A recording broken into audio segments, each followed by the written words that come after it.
Get myself a haircut because you got to do what you got to do nowadays.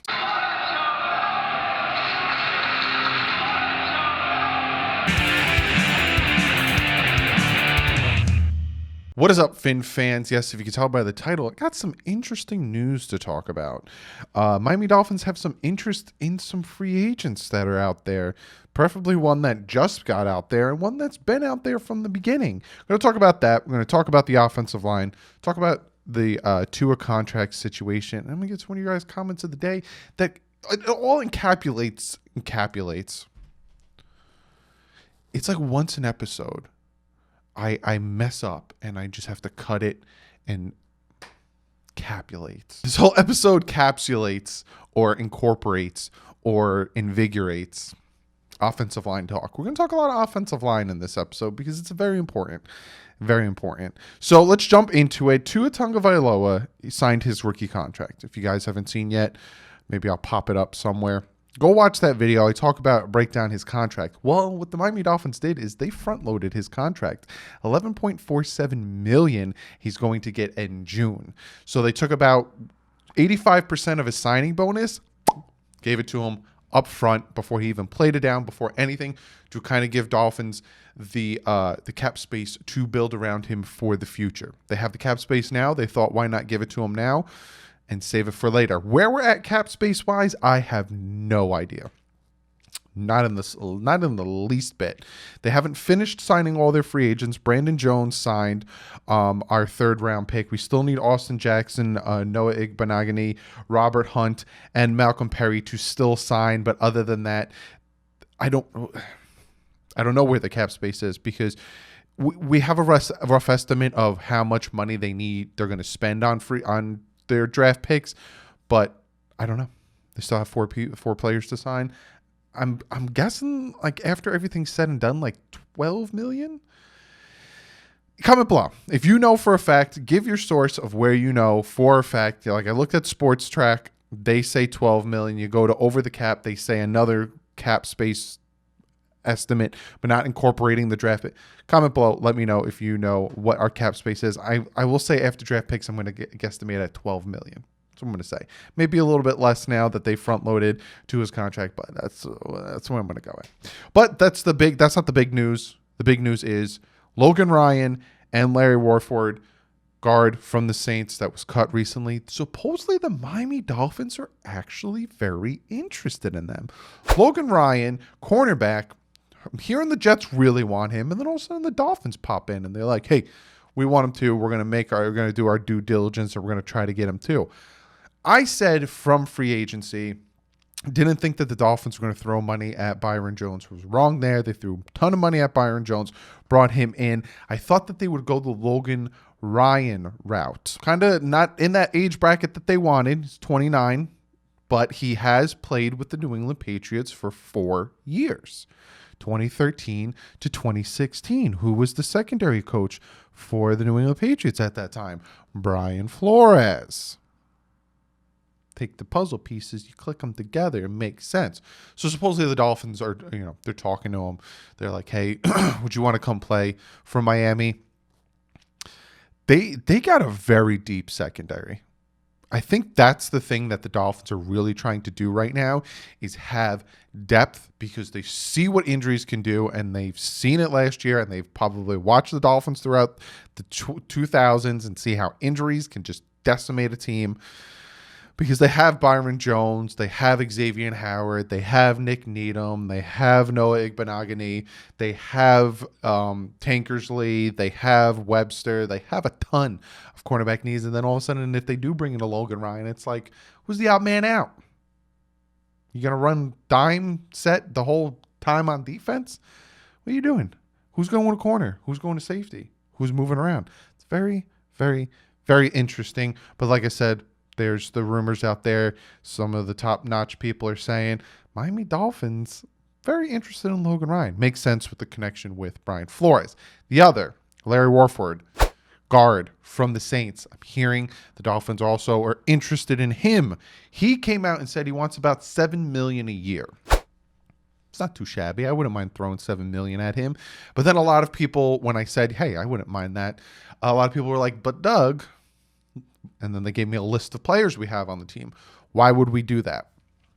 Again, if you watch the last video I made, I talk about how horrid the offensive line was last year. And about 3 of those offensive linemen are still on the team. Dieter, Calhoun, and Jesse Davis. But if you look at the team, right, and you look at, if you guys went back and watched my depth chart video, you saw where I kind of projected where I would see people going. Again, that was a 1.0. Like I said, things could happen. People can get added. People can get cut. People can get traded. And it could completely change up the way I think the depth chart should look from now. Look at the centers that are on the team. Why am I talking about centers? Warford is a guard. You got Ted Karras, Donnell Stanley, who's an undrafted free agent, and Keaton Sutherland, not Kiefer, Keaton Sutherland, who's a guard / center, right? Besides Ted Karras, no one to really talk about. A lot of people, when I brought up Warford, said, what about Dieter? Where would you put Dieter? We also drafted Hunt, and we also drafted Kinley. Where would you put these guys? Well, Hunt is listed as a tackle. So Hunt is going to be playing tackle for the Miami Dolphins, probably right tackle for the Miami Dolphins. He's listed as a tackle. So Hunt, don't even worry about him. But then you're asking, well, what about Dieter? Dieter, don't be surprised they move him to center. Because with Ted Karras only signing a 1-year deal, they might be thinking we're going to take Dieter, move him to center, have him learn behind Ted Karras, move on from Ted Karras, and have Dieter being our starting center. That's also a possibility. Then you look at the guard situation, right? You look at our starting guard situation. You got Shaq Calhoun, who was ranked 165 out of 171 qualified offensive linemen last year. It's not good. You got Michael Dieter, who's ranked 146 out of 171. You got Danny Isadora. You got Solomon Kinley, the rookie we drafted. And you got Jesse Davis, our guard / tackle, who's ranked 170 out of 171. Again, I don't know why they gave him that contract extension so soon. Go back and watch that video of me reacting to Jesse Davis getting a contract extension. I did not understand why. So when you look at the guard situation, right? Shaq Calhoun, doo-doo. You know, Michael Dieter played like doo-doo last year. Jesse Davis, he played right tackle, still played like doo-doo last year. Other than that, you got a rookie and a guy who's So take Dieter, put him at center. Then all of a sudden you only have 4 guards on the team. Bring in Warford. Oh, I didn't add in Flowers. You guys are probably like, what about Eric Flowers? I forgot about Eric Flowers. My apologies. But you don't have that many guards on the team. Bringing Warford for that price to $7 million, I'm not totally against that. Also look at the tackle situation, and that's probably also why they might even, they got a lot of rookies at tackle. They got 4 rookies at tackle and 2 vets. Julian Davenport, another guy who played horrible last year, and Adam Pankey. Other than that, you have 2 undrafted guys, and you got Robert Hunt and Austin Jackson. So the offensive line does need some more veteran leadership in there. The offensive line especially needs some top-notch playing veteran leadership. So if they do go out and they do sign Warford, like I said in a video, I think it was 2-3 videos ago, you guys asked me for comment of the day. I'd be happy. I wouldn't be upset with that because the offensive line played so badly last year. They're going to throw as many offensive linemen in training camp and find the best 5, probably run with about 8 because injuries happen, and have the best guys go out there because God knows we need it. Team can't produce if they don't have it. But yes, so that is the news. Logan Ryan, Dolphins are interested. Makes sense. The connection between him and Brian Flores, does it make sense with the amount of corners and safeties we have on the team?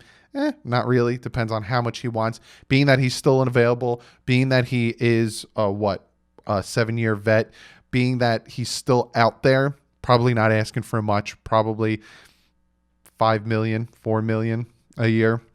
It's off the top of my dome. You guys probably below are like, it's off the top of my dome. Then you got Larry Warford, also in the Dolphins radar, asked for about $7 million a year. I don't think that's too much. See how that all pans out and see where that all goes. But before I get to comment of the day, there's one other thing I want to talk about. That's Taco Charlton. Now, Taco Charlton was cut by the Miami Dolphins, And a lot of people didn't understand why Taco Charlton was cut and not Charles Harris. And then Charles Harris ended up being traded for a 7th round pick to the Falcons. But a lot of people were like, why did Taco get cut? Taco had 5 sacks last year. And Charles Harris was still. And a lot of people were upset that Taco got cut and think he should have had another chance. But Taco came out, had a Zoom call from the Chiefs talking about his time with the Chiefs and all that stuff. And he said, and I quote, because they asked him about his time with Miami and his time with Dallas and what he's going to do with the Chiefs now. This is what he said, and I quote, "My foot is on the gas with this team." That is why he was cut from the Miami Dolphins, and that is why he didn't make it with the Dallas Cowboys. Because why wasn't your foot on the gas with the Cowboys who drafted you in the 1st round? Why wasn't your foot on the gas with the Dolphins who brought you in after being waived by the team that drafted you 1st round and talked a lot of shit on you? He has no motor. He has no drive. If you notice, yes, he had 5 sacks last year, but he would disappear after those games. He'd get a sack, disappear. Or disappear all of a sudden, get a sack, disappear. He has no drive or motor. Maybe this change to the Chiefs is going to turn it around and have him play better. Maybe. I don't think so. I don't think he'll make it. Just because the fact that he says my foot is on the gas now? Now? After 2 teams? I don't know. I don't think so. But be sure to comment below. Let me know what you think. Let me know what you think of the Dolphins front-loading to his contract. Let me know what you think of the Dolphins potentially signing Logan Ryan. Let me know what you think of the Dolphins potentially going after Larry Warford. Let me know. Comment below. I did not mean to rhyme that, and I did. And I'm going to get to one of you guys' comments of the day. This comment comes from Andrew Gray, and he says, comment of the day. Doug, does the Austin Jackson pick remind you of Juwan James? Felt like a reach, but a guy with potential you can plug in. Sorry for any misspellings. Andrew, don't be sorry for any misspellings, because you have no idea how much I hear that I pronounce people's names wrong. And when I can't even say pronounce people's names wrong. So any misspellings, don't even worry about it. But to your comment, I loved your comment because it kind of incorporated something else I wanted to talk about today. A lot of people want to say Austin Jackson, it was a reach. What I'm hearing, especially from the Saints organization, this tweet came out from Nick Underhill.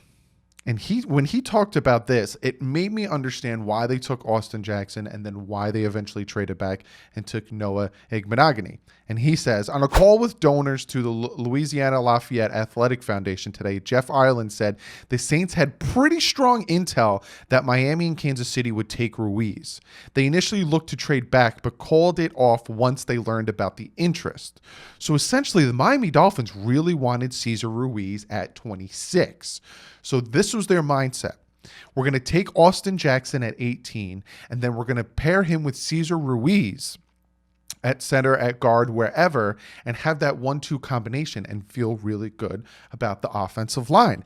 That was their mindset. But the Saints knew that the Dolphins wanted Cesar Ruiz at 26. And thank you to Reason for showing me this tweet. And if you guys don't know who Reason is, he's a frequent guest on TD Finch Talks live panels. All of this movement happened because of the Cesar Ruiz situation. So like I said, Dolphins took Jackson at 18. We're going to take Cesar Ruiz at 26. The Saints were going to move back, found out, hey, Dolphins want Cesar Ruiz at 26. Stay pat. All of a sudden, Cesar Ruiz was off the board. The Dolphins started answering the phone about their pick 26, dropped back to 30, and took the guy they wanted. They wanted Noah Igbenogany. They just thought at 26 was too soon, so they dropped back and took him at 30. And that is why that all panned out. But to Andrew's comment, yes, I think Austin Jackson will turn out to be a very good tackle for the Dolphins. I think it might just take a minute because of how raw he is and the fact that he had to take some time off because of the transplant he did for his sister. I like the Austin Jackson pick. I think it was a little too soon. I think they could have got Austin Jackson at potentially 26, but I do like the Austin Jackson pick. I like the athleticism of the guy. I like his size, his build. He's just super raw. But yeah, I do think, like you said, he'll produce into be something really good like Juwan James did. But Andrew, thank you for the comment below. Like I always say to you guys, be sure to comment below. Also, be sure to follow me on Twitter. I retweeting things all day today. Was doing a lot of Twitter stuff today. So be sure to go over there, check it out. Follow me there. I'm almost at 2,000. I think I'm less than 100 to 2,000 Twitter followers. So if you got a Twitter, go over there, check it out. Follow me on Twitter and check out my Instagram too. Check out the Bit Boys. I'm gonna have a new episode coming out tomorrow. Again, this is a late video for you guys. I've been doing late videos just because I'm busy during the day and I don't have much time to do videos during the day, so I do them late. Send them out late. Some of you guys like it, so here you go. But be sure to check out the Bit Boys and subscribe if you like that gaming stuff. Other than that, give this video a thumbs up. I got a lot of videos planned for you guys. I will be live Saturday, 1 p.m. So be sure to come hang out Saturday, 1 p.m. We're going to talk schedule. We're going to talk everything you guys want to talk about. That's normally what I do on the every other Saturdays, my live stream. We just hang out and chat. So I hope to see you guys Saturday, 1 p.m. Check out DolphinsTalk.com. Great website. Ton of Dolphin content over there. Beat writers, podcasters, all that stuff. Check it out. Other than that, hit that subscribe button. Like I said, I got a ton planned for you guys. I got a ton of videos planned for you guys. I have them all written down on the dry erase board. So if you don't subscribe, you don't see the videos. Also, be sure to hit that notification bell so you see when I'm live, when you see when I post new videos. Other than that, I will see you guys in the next video, and I will definitely, most definitely, see you Saturday at 1 p.m. Eastern Standard Time. I'm on the East Coast. But yeah, if any news breaks, if they sign Logan Ryan or Larry Warford, you're going to get a video from me, and I'll talk about it more in depth. But other than that, like usual, stay classy. Fins up.